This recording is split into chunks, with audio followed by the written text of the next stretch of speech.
Ya sih nggak nyala ya. Panas.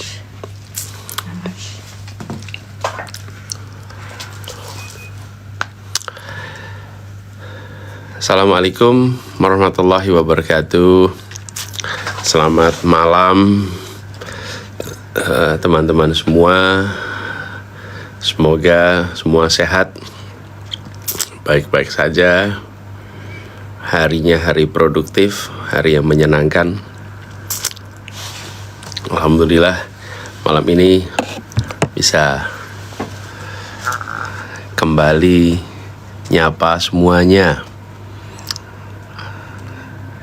Saya mau sampaikan terima kasih dulu. Terima kasih buat semua yang tadi udah ikut hadir di acara Desak Anies. Tadi ada satu Desak Anies bicara tentang kesehatan sama teman-teman tenaga medis, kesehatan. Terus ada yang Desak Anies yang kedua membahas soal perempuan, lingkungan hidup, dan soal agraria.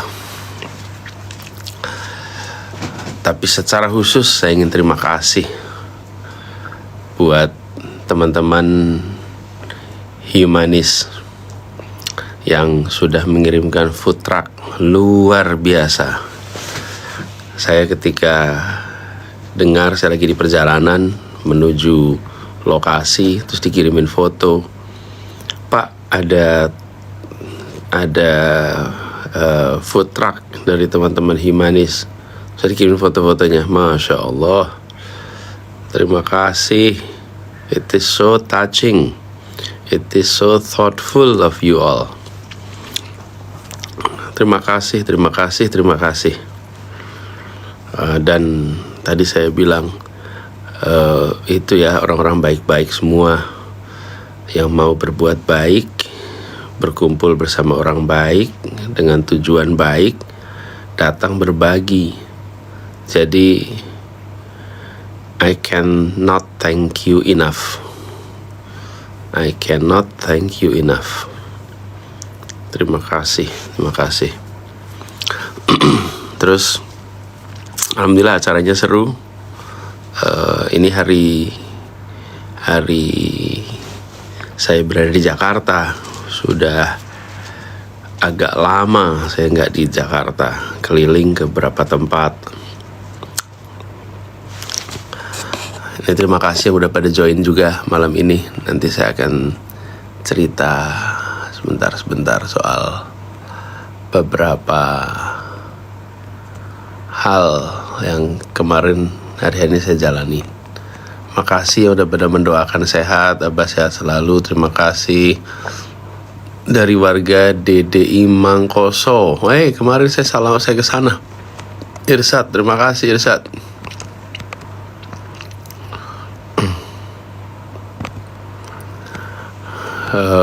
Abah jangan lupa istirahat ya. Sekarang ngobrol dulu ya. Nanti terus istirahat. Saya sambil liatin nih siapa aja yang pada join. Terima kasih udah nyempetin join malam ini. Dari Lampung, terima kasih. Wih, ada yang dari Mesir. Wow, jam berapa nih di Mesir? Mungkin jam 5:30 ya di sana. 6:30 mungkin.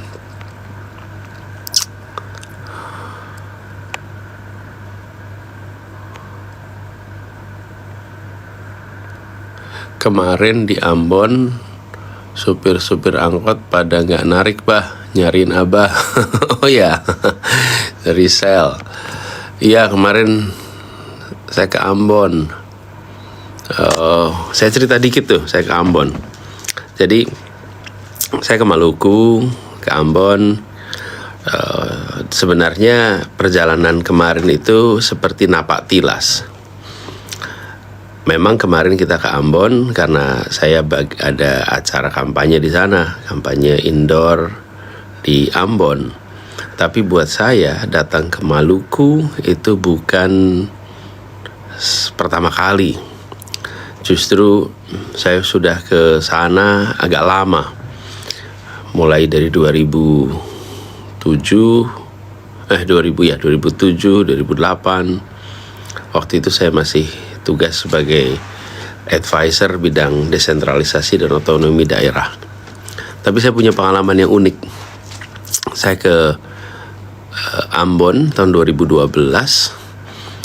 Terus dari Ambon saya akan ke Kepulauan Tanimbar. Kepulauan Tanimbar itu salah satu kabupatennya adalah Kabupaten Maluku Tenggara Barat MTB. Ibu kotanya di Saumlaki namanya. Saya cerita dikit ya. Nah, waktu itu saya akan terbang pakai pesawat. Pesawatnya itu rutenya Ambon, Saumlaki. Terus dari Saumlaki pesawatnya akan terbang ke Tual. Dari Tual ke satu tempat lagi, terus nanti dia kembali ke Ambon. Nah, kami udah di bandara, sudah check in, lagi nunggu untuk boarding. Terus tahu-tahu dapat panggilan, diminta untuk datang ke counter. Jadi kita datang counter, terus diberitahu, Pak, pesawatnya nggak jadi berangkat karena di Tual ada sasi. Saya pertama kali itu dengar kata sasi atau sase gitu, sasi. Itu satu peristiwa adat di mana kegiatan harus dihentikan. Terus saya tanya, jadi pesawatnya kapan berangkatnya? Ya, kalau sasinya sudah dicabut. Jadi dengan ada sasi itu maka pesawat tidak bisa mendarat ke Tual. Karena nggak bisa mendarat ke Tual, maka penerbangannya dibatalkan sampai pesawat bisa ke Saumlaki terus ke Tual. Kapan itu bisa diaktifkan lagi, dia nggak tahu. Sasenya berapa lama? Bisa sehari, bisa 2 hari, bisa lebih lama. Jadi Bapak nunggu aja dulu sampai nanti penerbangannya lakukan. Itu pertama kali tuh saya mengalami sasi itu 2012. Terus ya udah, saya jadi balik lagi ke kota Ambon. Dan waktu itu belum ada jembatan, jadi masih harus muter agak panjang. Akhirnya bermalam di kota Ambon, kami menunggu sampai 2 hari. Nah, sambil nunggu itu malamnya saya bersama tim. Jadi waktu itu kegiatan Indonesia Mengajar, karena kami mengirimkan guru-guru ke Kepulauan Tanimbar. Nah, jadi dalam rangka mengunjungi mereka. Lalu kita nunggu di situ. Nah, malamnya diajak sama teman-teman di sana. Waktu itu termasuk teman-teman dari Bank BNI, karena waktu itu Bank BNI yang membantu dukungan ke anak-anak yang berangkat ke Kepulauan Tanimbar. Terus sampai di situ diajak makan duren. Nah, saya bilang saya nggak suka duren. Jadi ya udah, kalau mau pada makan boleh, tapi saya nggak ikut. Ya ikut makan maksudnya, saya nemenin aja. Jadi berangkatlah kita ke tempat duren. Semua pada makan kecuali saya. Sampai saya liatin gitu, kelihatannya enak juga ya makan duren ini. Saya lihat gitu, saya nggak suka, saya nggak pernah makan. Pernah sih tapi terus nggak suka. Jadi saya coba. Ketika saya coba pertama kali itu mencoba duren, ternyata enaknya luar biasa, betul-betul enak. Dan kemudian saya sampai makan agak banyak. Itu pertama kali saya makan duren di kota Ambon. Sesudah itu saya jadi suka duren. Nah, kalau saya nggak nyoba, barangkali nggak akan pernah suka tuh. Malam itu adalah hari bersejarah. Jadi setiap kali saya ke Ambon, selalu ingat kenangan makan duren pertama kali. Dan dari sana saya juga makan duren. Itu terima kasih pesawatnya ditunda. Jadi saya dapat kesempatan nyobain duren yang enak di Ambon. Plus dapat kesempatan untuk tahu satu yang sangat kultural. Akhirnya saya berangkat 2 hari kemudian berangkat ke Saumlaki. Sampai di sana ketemu sama guru-guru, ketemu sama anak-anak yang kepada mengajar. Dan itulah pengalaman tentang ketimpangan salah satunya.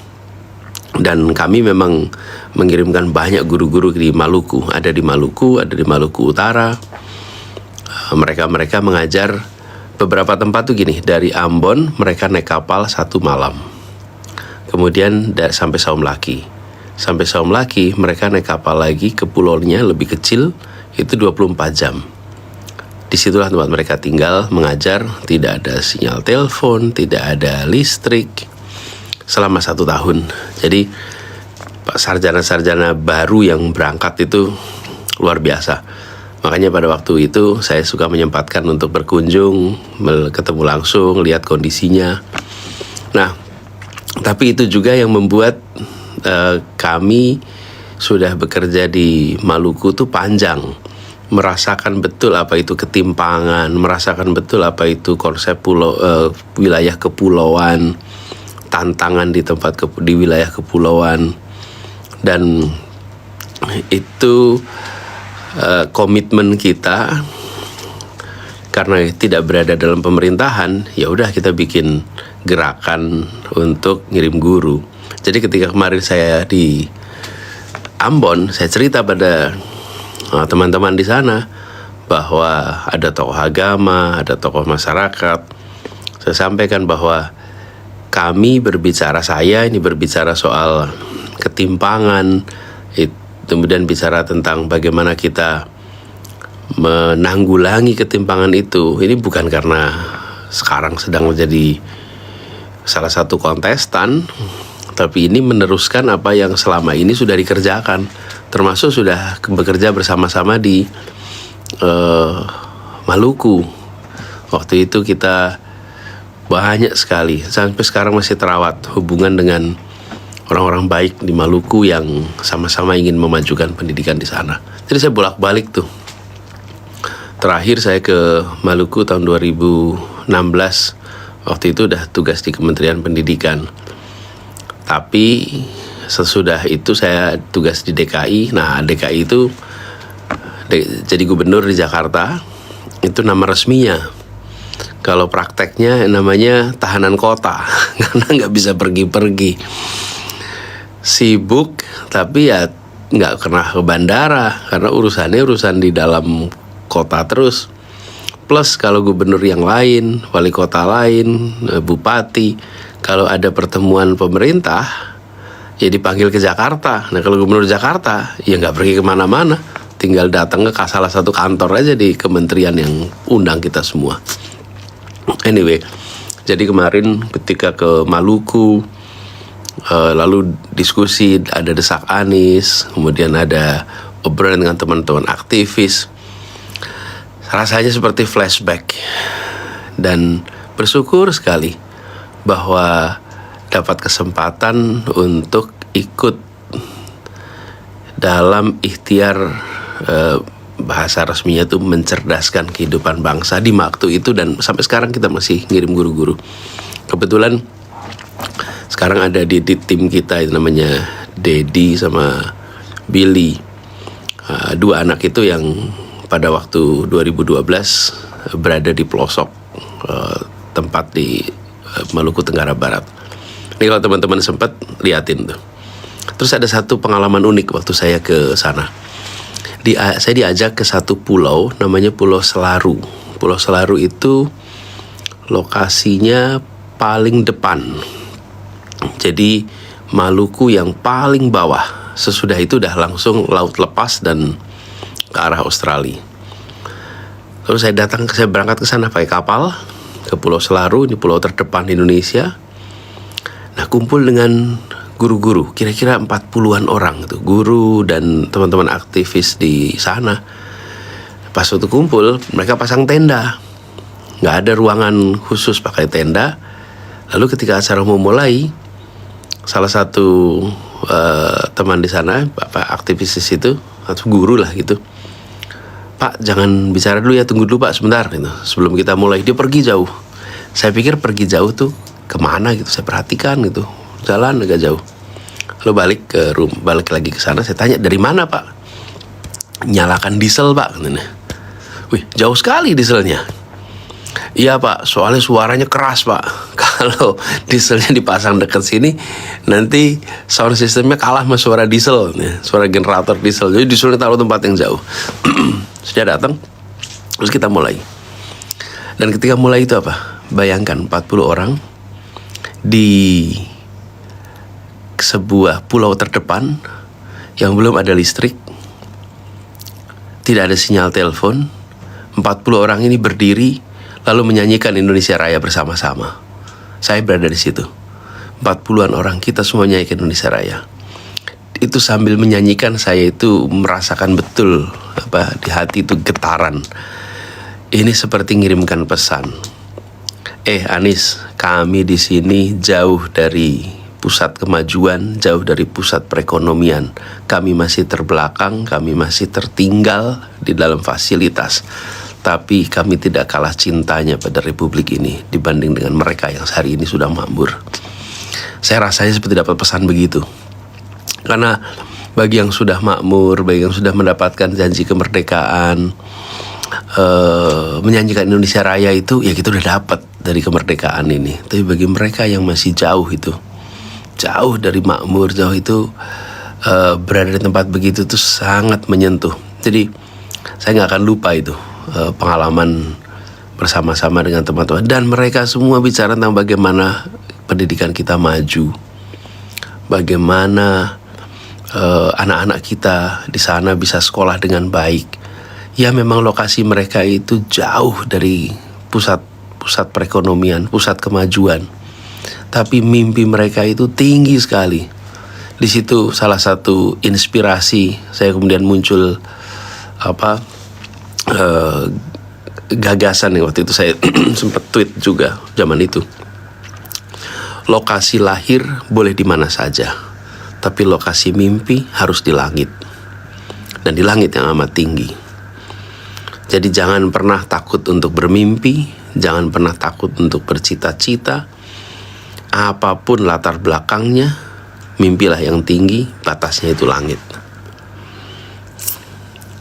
Jadi saya merasakan betul itu, luar biasa pengalaman ketika berada di Pulau Selarui, pulau paling depan.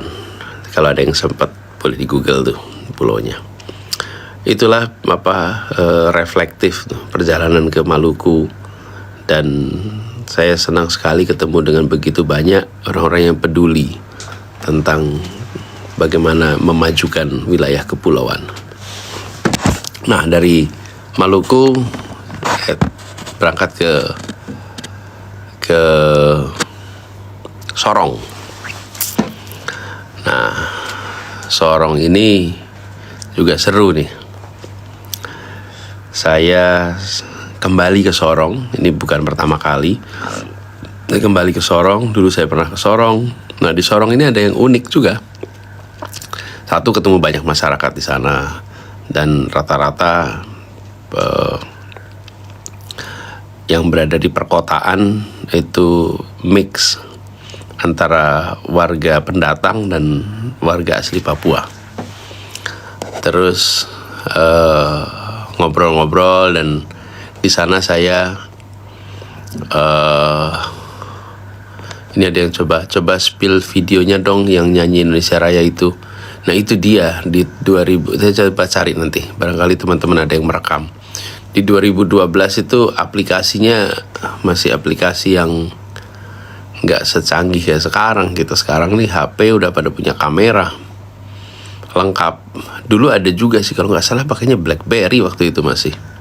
Nanti coba saya tanya, saya cek kalau ada rekaman videonya ya. Good question nih dari Artasindo Medica. Spill dong Pak. Ya, nanti saya coba cariin rekamannya ya sama teman-teman yang sama-sama berangkat ke sana.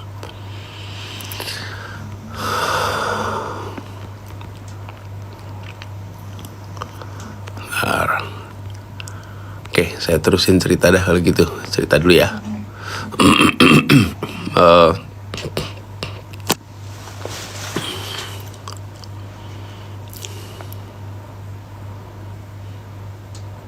Bentar, ini ada banyak juga yang lagi tanya nih. Saya coba lihat. dari Maroko, salam ya buat dari Maroko.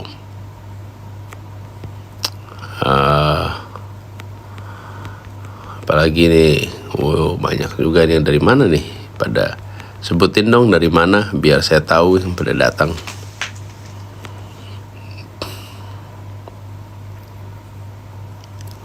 Pak, saya sempat kuliah kerja nyata di Rote NTT. Salah satu prokernya pengadaan panel surya. Good, dari VAR.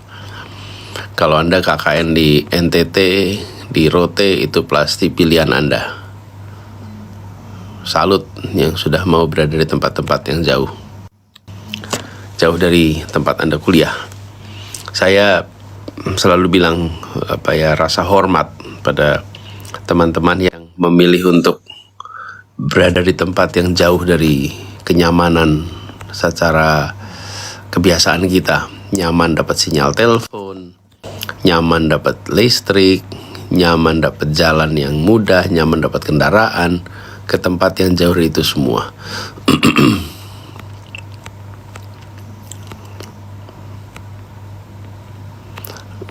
Orang tua saya ngefans, salam ya buat orang tuanya ya. Bah, mau wejangan untuk terus semangat di hidup ini.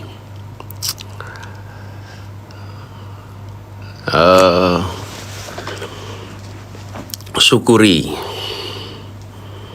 yang sudah dilewati,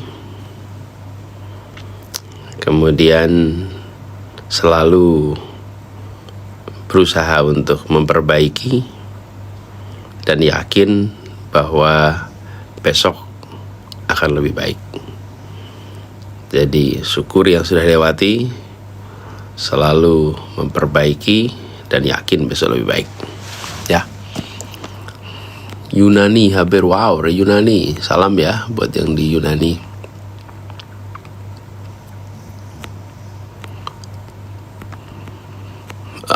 Apa betul besok ke Batam? Ya betul, insya Allah saya besok di Batam.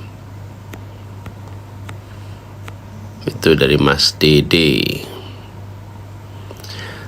Pak, apa tips biar sehat dan selalu berenergi?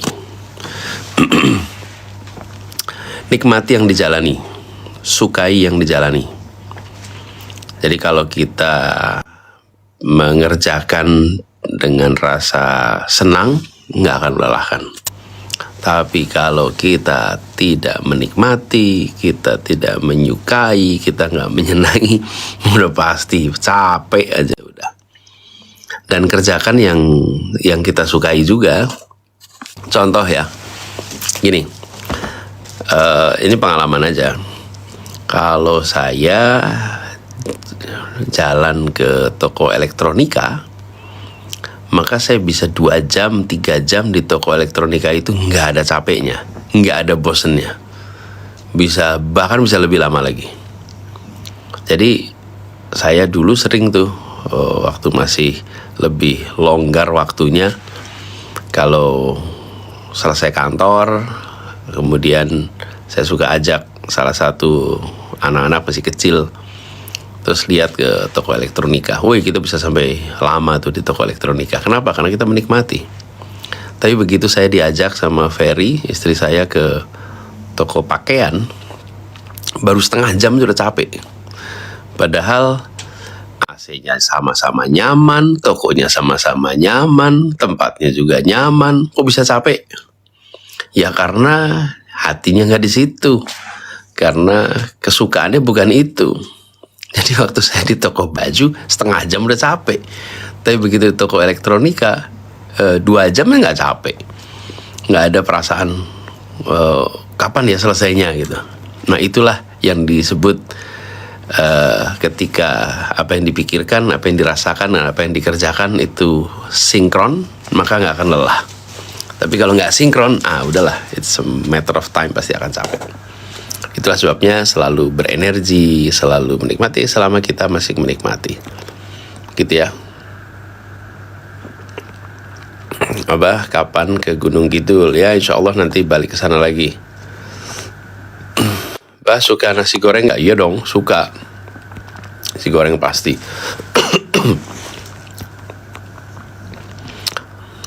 Apalagi nih, saya sambil buka ya.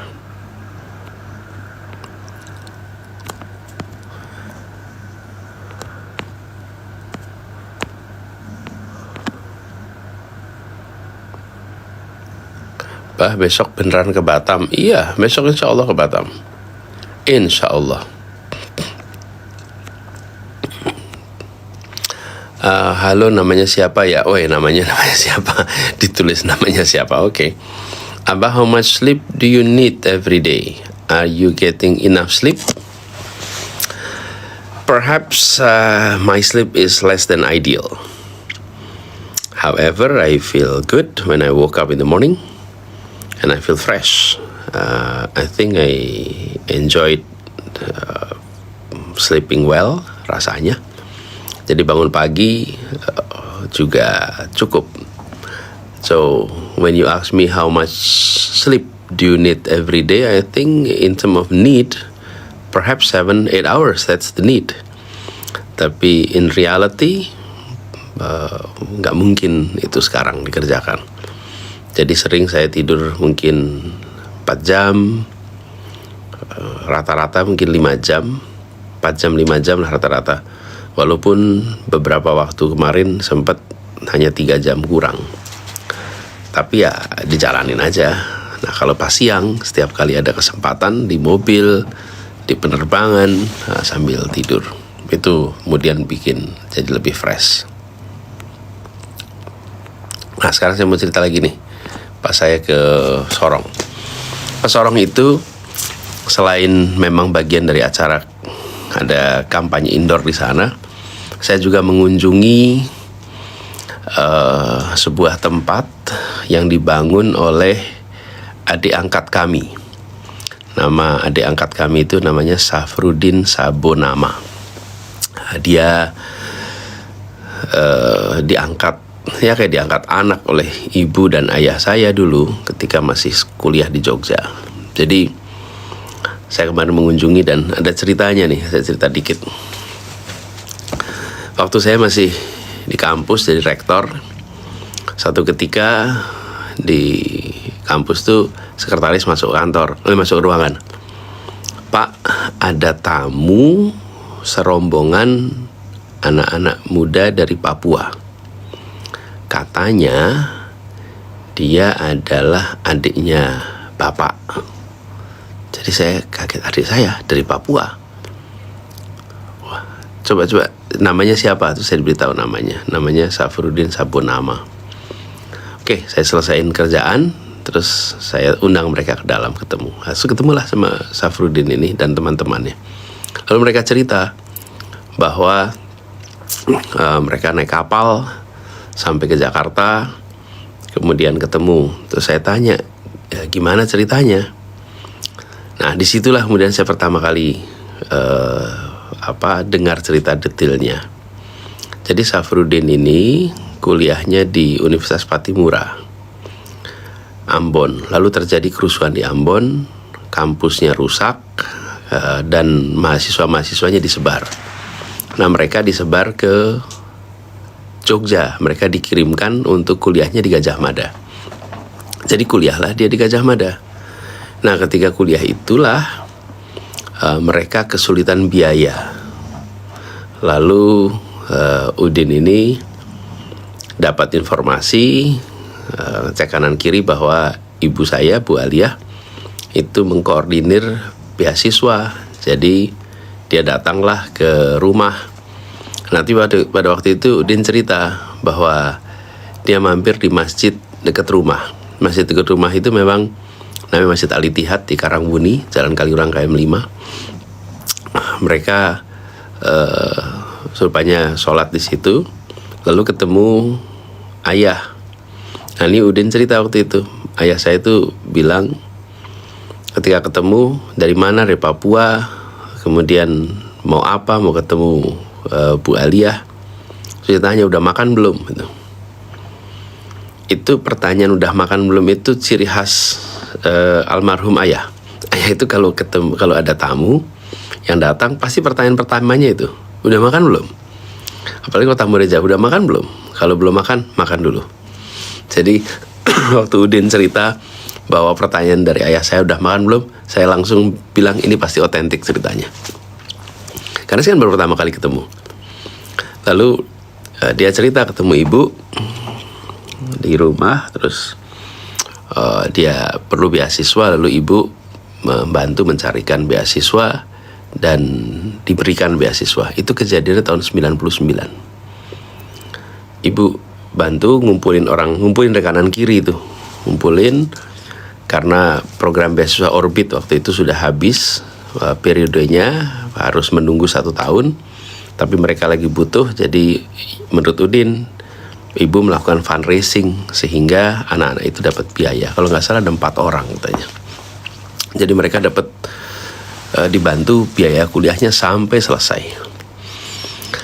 Nah, Udin kemudian pulang ke Sorong, kembali ke kampungnya. Dia aktif lah anak ini di kampungnya. Ini yang kemudian juga saya reflektif nih. Kejadian ini tahun 99 pada saat saya masih berada di Amerika. Pada waktu itu saya pun sedang mencari beasiswa untuk bisa menutup kebutuhan yang ada di sana. Ini yang ketika saya dengar ceritanya itu rasanya seperti Masya Allah. Allah works in a mysterious way ini. Tuhan ini bekerja dengan cara yang kita nggak tahu. Di saat ibu membantu dia dapat beasiswa, maka di waktu yang bersamaan saya dimudahkan juga dapat beasiswa. Jadi kebaikan yang dikerjakan ibu tuh saya yang kemudian merasakan tuh di waktu yang bersamaan tahun 99. Anyway, kembali ke sini, Udin pulang ke Sorong, terus dia di sana aktif bikin organisasi sosial, bikin tempat rumah singgah, bikin tempat semacam masjid Islamic Center. Nah, Islamic Centernya itu diberi nama Hajah Aliyah Baswedan, nama ibu saya, dipasang dan dibangun tahun 2006 di situ. 2009. Jadi 10 tahun kemudian dia bangun Islamic Center, dia bangun rumah singgah, dan dia mendidik anak-anak di sana, anak-anak yang tidak mampu untuk bisa tinggal, untuk bisa sekolah. Dia memberi beasiswa pada begitu banyak anak di sana. Jadi saya ketika datang ya tahun 2016 kemarin, saya lihat ini saudara saya ini luar biasa. Jadi sesudah saya dengar ceritanya waktu itu di kampus, saya telepon ibu. Dan ibu bilang, oh iya itu Udin. Mama lupa belum cerita. Karena Udin sudah pulang ke Sorong, selalu komunikasi, cuman kali ini dia mampir Jakarta. Kejadian itu mungkin sekitar 2007-2008 tuh. Waktu Udin mampir ke kantor saya di kampus. Nah, singkat cerita, dia bangun tempat itu pakai nama ibu. Kemudian kita malah nggak tahu, dan dia tidak pernah cerita bahwa dia menggunakan nama ibu. Kalau tanya dulu barangkali nggak diizinkan, karena ya kebiasaannya jangan pakai nama gitu, nama orang tua, nama orang tua sendiri. Kami jarang pakai nama sendiri untuk urusan apapun. Lalu Udin ini kami kunjungi 2016. Saya ajak ibu ke Sorong untuk jenguk adik kami di sana. Jadi lihatlah tempat itu, dan ibu tuh terharu sekali lihat itu semua.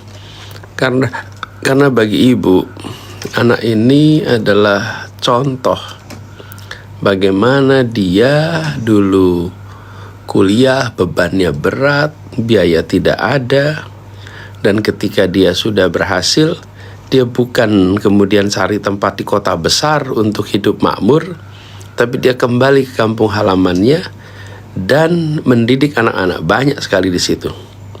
Jadi anak-anaknya itu banyak di situ. Kalau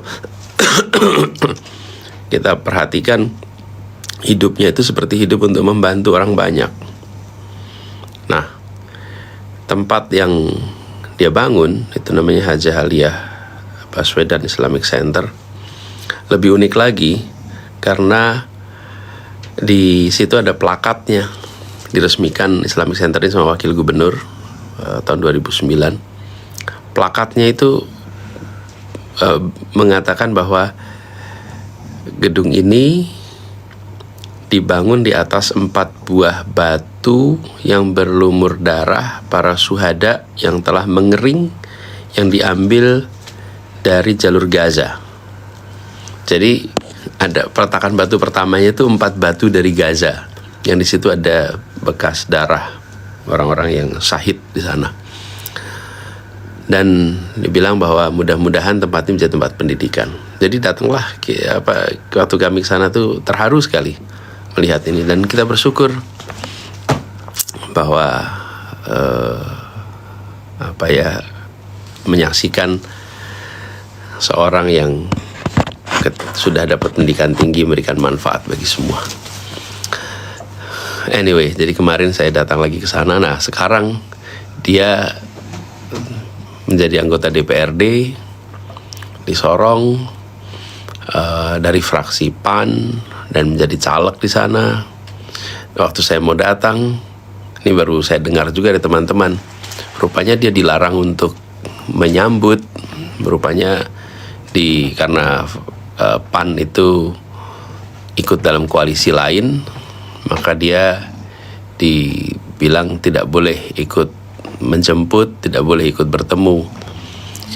Tapi dia tetap datang, dia tetap ketemu, kami tetap berjumpa karena memang kita ini bersaudara dan gak ada urusannya dengan politik. Jadi saya yakin pimpinan PAN juga gak akan beri sanksi karena ini gak ada urusannya dengan kampanye. Ini satu kunjungan antar saudara angkat yang ya memang kalau ke Sorong ya ke sana gitu. Mudah-mudahan Udin tidak dapat sanksi apapun. Kalau diberi sanksi ya itu namanya dolim, karena ini bukan kegiatan politik sama sekali. Tapi anyway, kita ke sana melihat rasa syukur, dan ini barangkali pelajaran bahwa kalau menerima beasiswa bukan membalas budinya dengan mengembalikan pada si pemberi beasiswa, tapi cara balas budi bagi penerima beasiswa adalah dengan memberikan beasiswa kepada generasi berikutnya. Dengan begitu, maka pahalanya akan terus turun-temurun.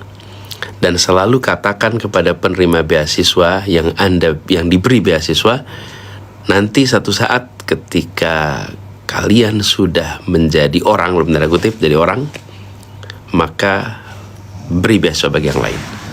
Jadi turun-temurun. Itu satu kebahagiaan tersendiri pengalaman kemarin di Sorong.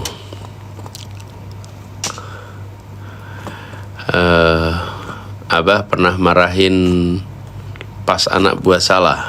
Iya dong. Pernah mendisiplinkan. Kita nggak usah marah-marah, tapi didisiplinkan. Jadi kalau anak berbuat salah, maka diajak bicara baik-baik, diberitahu apa yang keliru, apa yang seharusnya, kemudian ditanya gimana cara mengkoreksinya sehingga dia bisa paham kenapa itu salah dan kenapa itu jangan diulang. Nah, kalau kita marah, nanti yang diingat sama si anak marahnya, bukan pendisiplinannya. Jadi harus dibedakan antara mengungkapkan perasaan dengan mengarahkan anak. Kadang-kadang kita sebagai orang tua lebih cepat mengungkapkan perasaan daripada kita mengarahkan anak. Jadi biarlah perasaan itu dikendalikan, tapi anak yang diarahkan. Gitu ya. Ini dari siapa nih? Ilvan CRJ.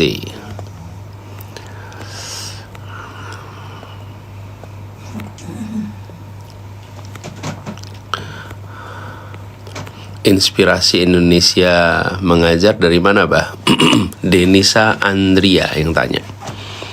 Jadi inspirasinya ada beberapa.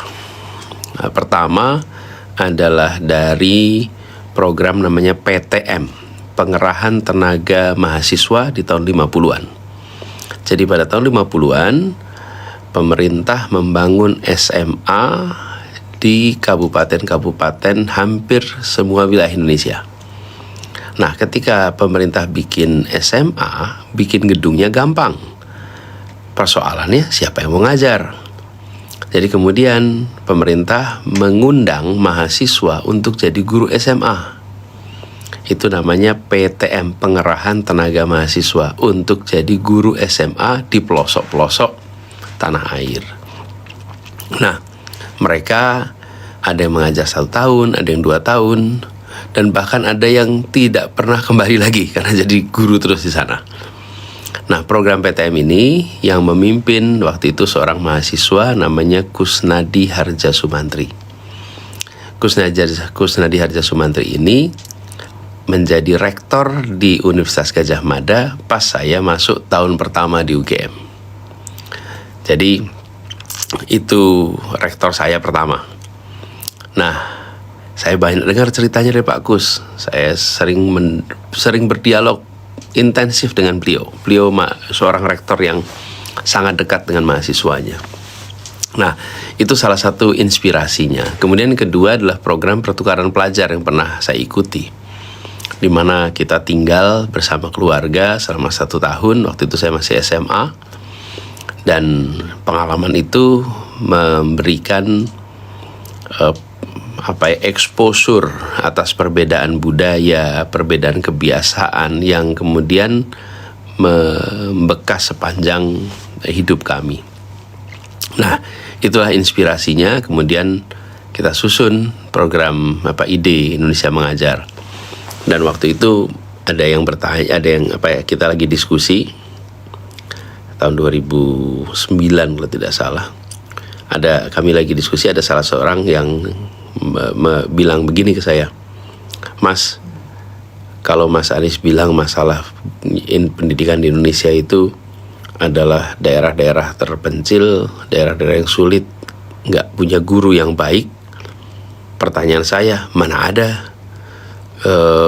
sarjana-sarjana dari kampus-kampus yang menonjol, yang mau jadi guru di tempat yang jauh-jauh gitu. Waktu itu saya respon, ada banyak, saya yakin. Masalahnya banyak yang tidak mau karena harus jadi guru seumur hidup di sana. Tapi kalau kita kirim guru bertugas 1 tahun, 1 tahun depan berikutnya beda guru, tahun berikutnya ada yang baru lagi, saya rasa banyak yang mau. Nah, disitulah inspirasinya. Jadi pengalaman PTM yang saya dengar dari Pak Kusnadi ditambah dengan pengalaman ketika pertukaran pelajar, lalu pemantiknya adalah sebuah diskusi sore hari, ngobrol ngopi, di mana saya waktu itu bicara tentang perlunya guru berkualitas di daerah yang terpencil. Dijawab mana ada yang mau. Terus saya bilang pasti ada. Nah, dari situ kemudian muncul gagasan Indonesia Mengajar. Itu ya ceritanya. Oke. Abah Slawi Tegal juga pengen sekali dikunjungi. Oke, insya Allah nanti. Dwi Agung Budiarto, insya Allah nanti warga Slawi. Slawi ini khas nih karena nenek saya berasal dari Tegal, dari Ujung Rusi. Ujung Rusi ini sekarang masuk Kabupaten Tegal. Jadi saya sering sekali dengar cerita tentang Ujung Rusi. Sekarang terkenal di situ sate Batibul atau Balibul ya, Batibul atau Balibul. Salam buat teman-teman di Slawi. Badai Seroja, Abah tolong ucapin pray for Gunung Lewotobi yang lagi erupsi di Flores Timur. NTT. I'm sorry to hear this.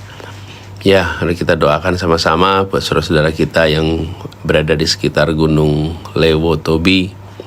Semoga terbebaskan dari dampak erupsi, dan yang terdampak mudah-mudahan bisa cepat recover, dan insya Allah semuanya sehat.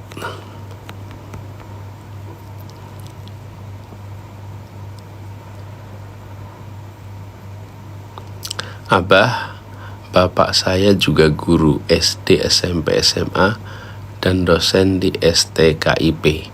Sekarang udah pensiun dan udah bisa kuliahin 5 anak. Dari Reni Indriani. Masya Allah, Reni, titip salam hormat ya untuk Bapak. Bukan hanya karena telah menjadi orang tua yang baik, tapi juga telah mengajar menjadi guru dan dosen. Itu kebahagiaan tersendiri, bisa mendidik anak kandung dan bisa mendidik anak orang.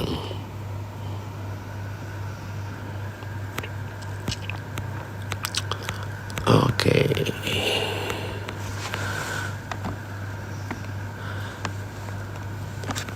Saya sambil liatin mana lagi nih. Pak, ini utamain guru honor ya, terutama yang honor swasta ya, insya Allah. Kita harus setarakan, jangan dibeda-bedakan.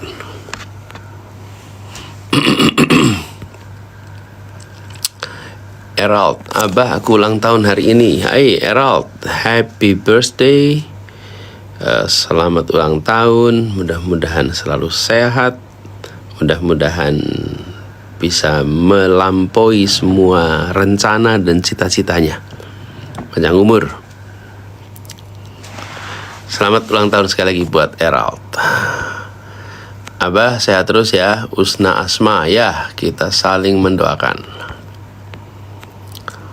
Abah besok benar ke Batam ya, insya Allah besok saya ke Batam. Jadi acaranya apa di Batam nih, saya coba cek. Di Batam itu saya insya Allah akan ke pasar. Kemudian besok hari Jumat, jadi Jumatan di Masjid Sultan Mahmud nggak salah. Lalu kemudian ada acara kumpul dengan warga di Tribun MTC. Buat yang di Batam mudah-mudahan nanti sempat ketemu. Wow. Bah, doain mahasiswa yang tadi mana nih? Doain mahasiswa yang sambil bekerja. Anda beruntung bisa dapat kesempatan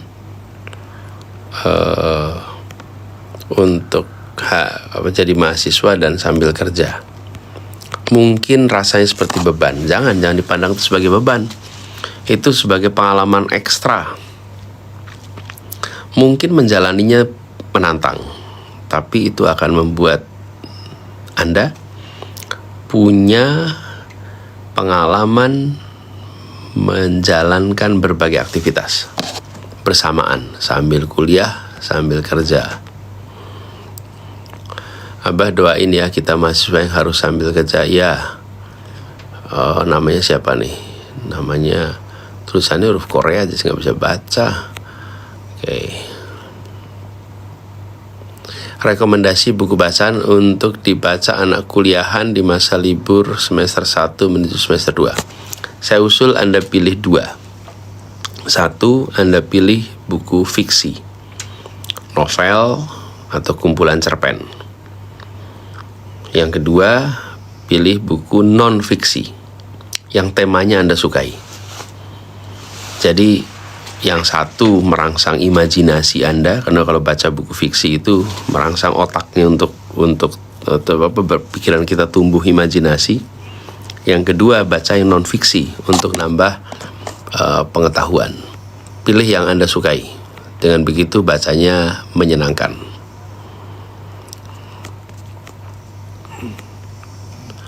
Abah ditunggu di Batam ya, insya Allah besok ketemu ya. Salam dari Abu Dhabi, salam juga ya untuk semua yang di Abu Dhabi.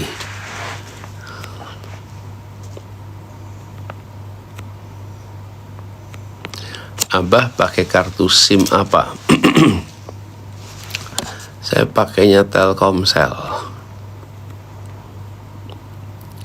Abah, aku suka somai pakai saus kecap, mantep banget. Aduh, saya juga suka ini dari kacang goreng.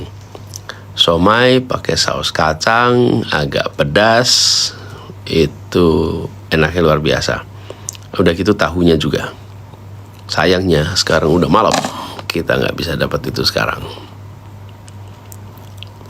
Abah, saya dikit lagi berhasil jadi sarjana pertama di keluarga. Wow, Masya Allah.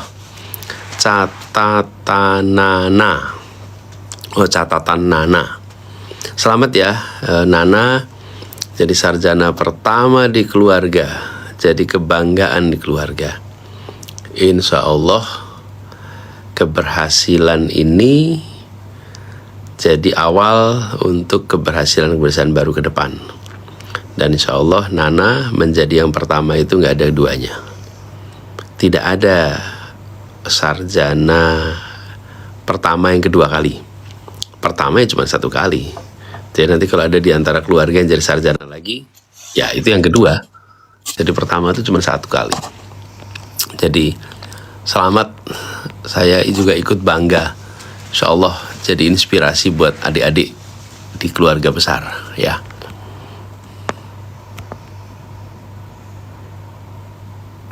Abah, istri saya Linda Lestari lagi hamil.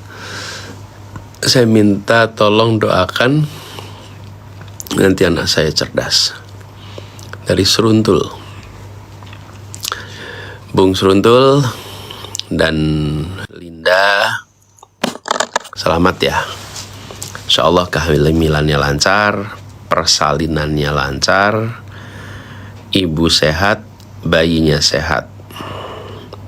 Dari mulai sekarang pastikan asupan gizinya baik, nutrisinya sehat yang baik, supaya bayi yang sedang dikandung juga akan dapat pasokan nutrisi yang baik.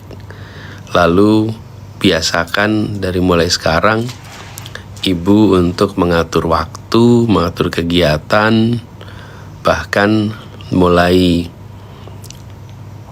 melakukan kebiasaan-kebiasaan seperti membiasakan buat bayinya walaupun masih dalam kandungan.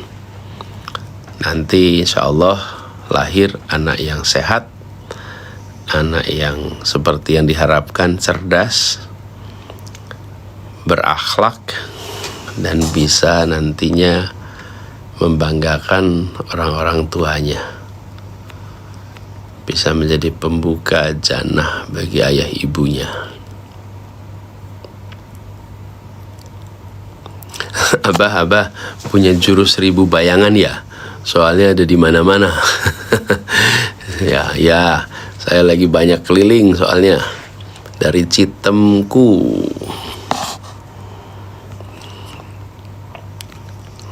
Abah kapan ke Banten? Nah, insya Allah hari Sabtu kalau nggak salah saya ke Banten.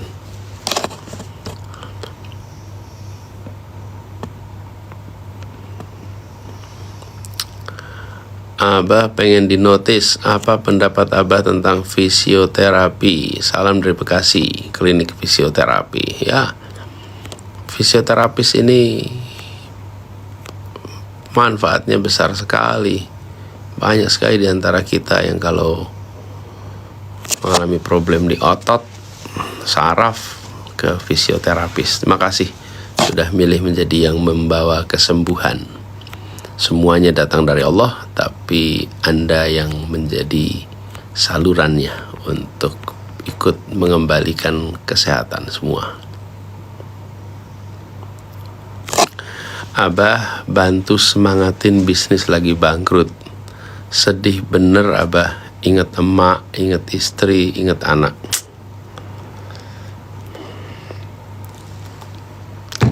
Ya, ini bukan hal yang ringan dari murid otodidak. Kebangkrutan itu pahit, kebangkrutan itu berat, dan itu bisa traumatik. Tapi jangan pernah merasa kebangkrutan itu permanen. Kebangkrutan itu peristiwa, bangkrutan itu event. Bersiaplah untuk bangkit lagi. Tengok apa yang dikerjakan kemarin yang tidak boleh diulang. Lalu ke depan, yang tidak boleh diulang itu jangan diulang. Dan ingat, Anda bukan orang pertama yang bangkrut. Banyak orang mengalami kebangkrutan, bangkit lagi, dan sukses melampaui kondisi sebelum bangkrut. Jadi, pandang ini sebagai satu proses menuju bangkit. Seperti anak baru belajar jalan. Jatuh, ya bangun lagi. Jatuh, ya bangun lagi. Maka bersiaplah untuk lebih baik, bikin koreksi. Habis itu jalan semua. Dan jangan terlalu sentimental. Boleh ingat sama abah, ingat sama emak, ingat sama istri, ingat sama anak, gak apa-apa. Tapi jangan dibawa perasaan terlalu jauh. Kemudian, waduh, jadi segala serba berat. Saya pernah bilang, kalau ada orang lain bisa survive, maka kita juga bisa survive. If others can survive, I will survive. Ya. Oke, by the way, hari Minggu besok Gus Imin akan debat. Barangkali ada pesan, ada harapan buat Gus Imin. Tuliskan di sini, nanti saya terusin ke Gus Imin. Apa harapannya, apa pesannya buat Gus Imin.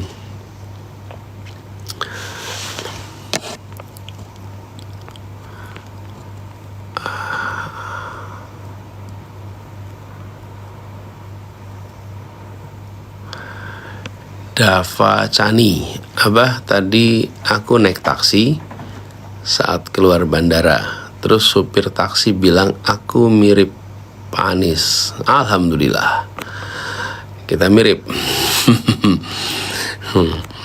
Kapan-kapan nanti bisa kita barengan ya, kita foto bareng, kita cocokin nih kemiripan kita.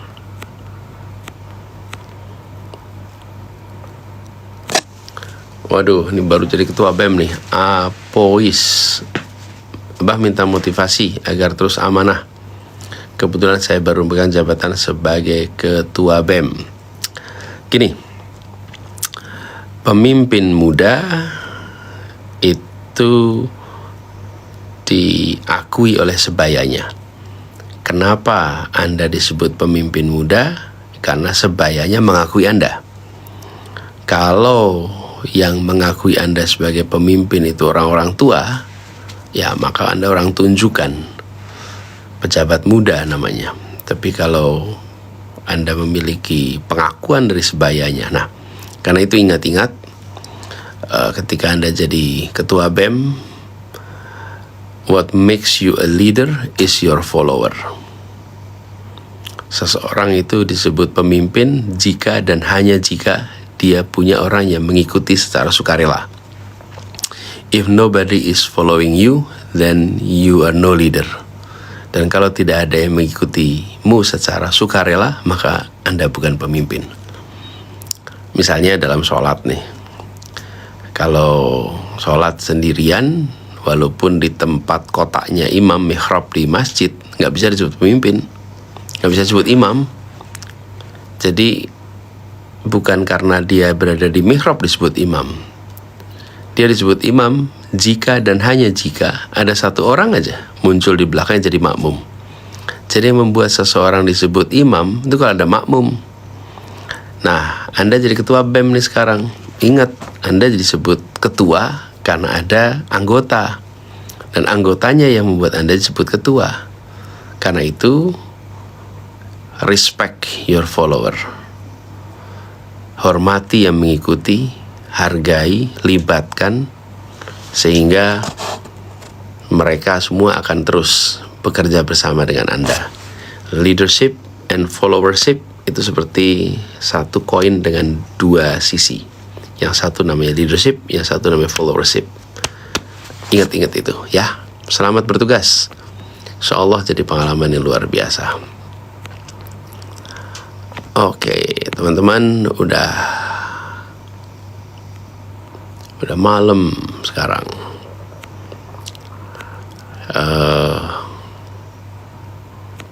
Oh ini nih, Abah Gus Imin jangan main HP terus, suruh belajar Abah. Oke, nanti saya kasih tahu.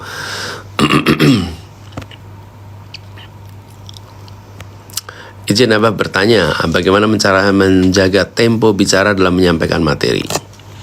Ya sambil bicara, sambil kita lihat durasi waktu. Dan itu sering-sering aja dikerjakan, nanti lama-lama terbiasa.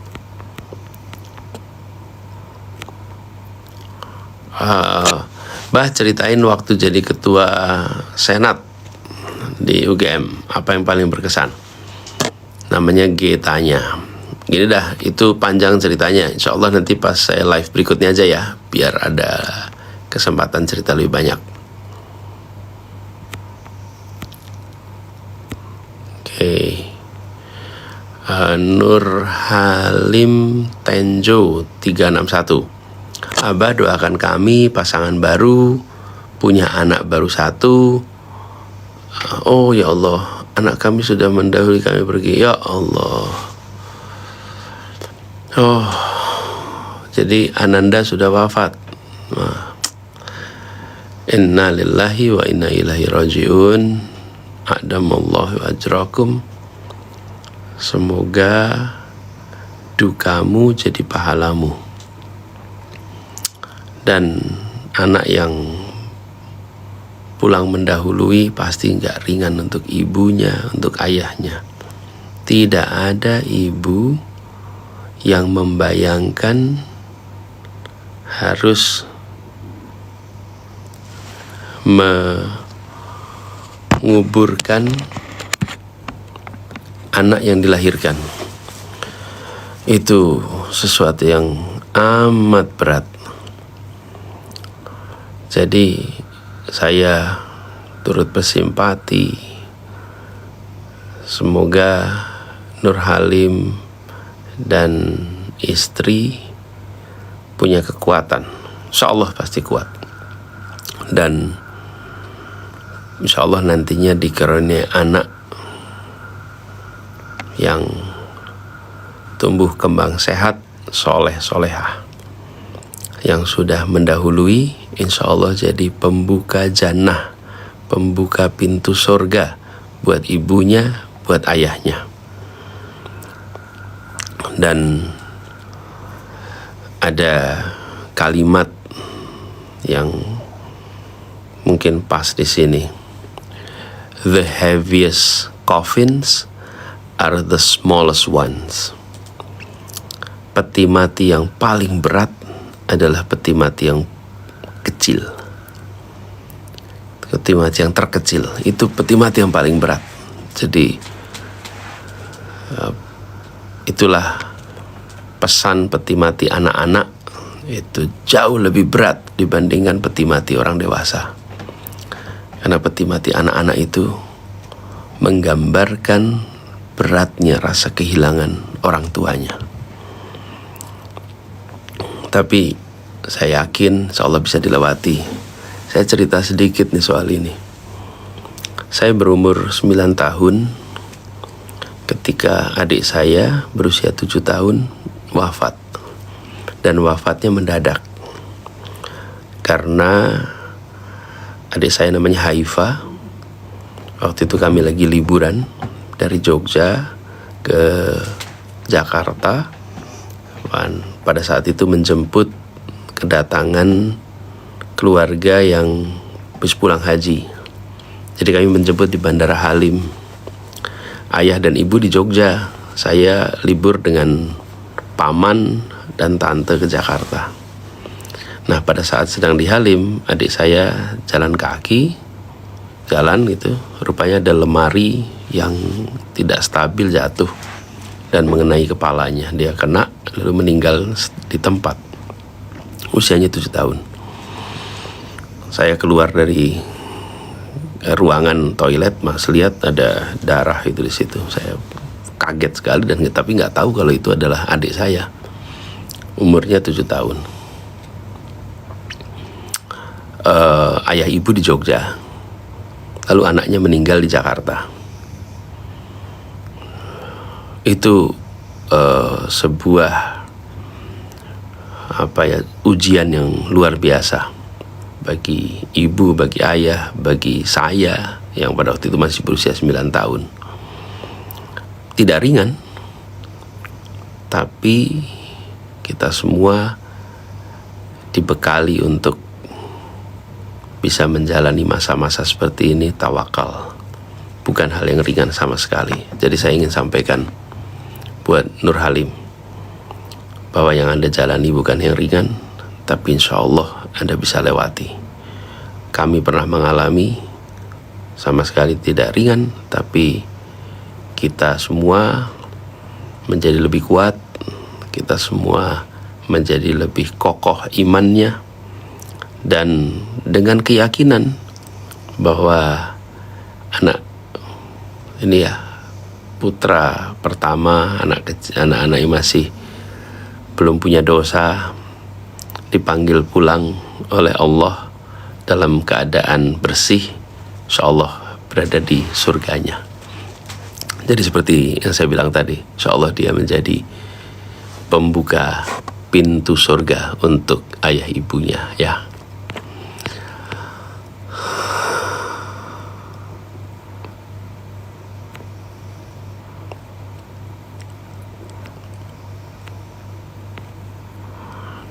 Oke.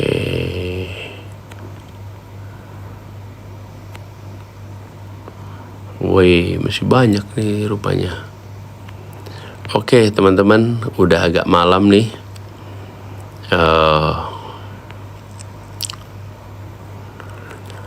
Saya cukupkan sampai di sini. Insyaallah kita ketemu lagi di waktu yang berikutnya. Ini ada yang terakhir nih, Abah, tanggal 16 aku milad. Semoga kaldul taku, ya, insyaallah saling mendoakan. Teman-teman semua, terima kasih yang sudah menemani saya malam ini. Terima kasih sudah ikut partisipasi di sini. Banyak nih pertanyaan-pertanyaan, tapi nanti kita terusin lagi ya. Udah agak malam sekarang. Insyaallah kita jumpa lagi. Stay healthy, stay happy, stay productive. Dan pamit, saya besok berangkat ke Batam. Buat yang berada di Batam, mudah-mudahan kita bisa ketemu. Dan mudah-mudahan kalau waktu yang memungkinkan, kita bisa live lagi sebelum ikut debatnya Gus Imin hari Minggu. Gitu ya. Sekali lagi terima kasih. Salam hormat, salam hangat buat semuanya. Assalamualaikum warahmatullahi wabarakatuh.